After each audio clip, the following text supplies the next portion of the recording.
வாங்க. ரொம்ப எளிமையான, ஆனா ரொம்பவே சக்தி வாய்ந்த ஒரு கதைய பத்தி பார்க்கலாம். இது ஒரு சாதாரண மெசேஜ் பத்தின கதை. ஆனா அந்த ஒரு மெசேஜ் ஒரு பையனோட வாழ்க்கைய முழுசா மாத்திருச்சு. எப்படி ஆரம்பிச்சதுன்னு பார்த்தா, வீட்ல நடந்த ஒரு சின்ன சண்டை தான் காரணம்.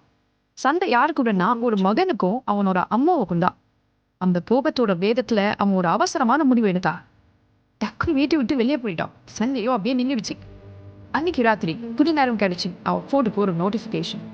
அது அவங்க அம்மா கிட்ட இருந்து வந்த ஒரு மெசேஜ். ரொம்ப சிம்பிளா இருந்துச்சு. பாதுகாப்பா இருடா மகனே. ஆனா அவனோட கோபம் இன்னும் குறையல. அந்த மெசேஜை பார்த்தான். ஆனா அந்த கோவத்துல ரிப்ளை பண்ணாம அப்படியே விட்டுட்டான். சரி, மறுநாள் காலை விடிஞ்சது. ஆனா ஒரு மாதிரி அமைதியா இருந்துச்சு. அப்போ அவரோட போன் அடிச்சுது. ஆனா இந்த தடவை மெசேஜ் இல்ல, கால். அவங்க அம்மாவை பத்தி ஒரு நியூஸ். ஆனா கால் பண்ணது அவங்க இல்ல. அந்த போன்ல கேட்ட விஷயத்தால அந்த நிமிஷமே அவன் நொறுங்கி போயிட்டான்.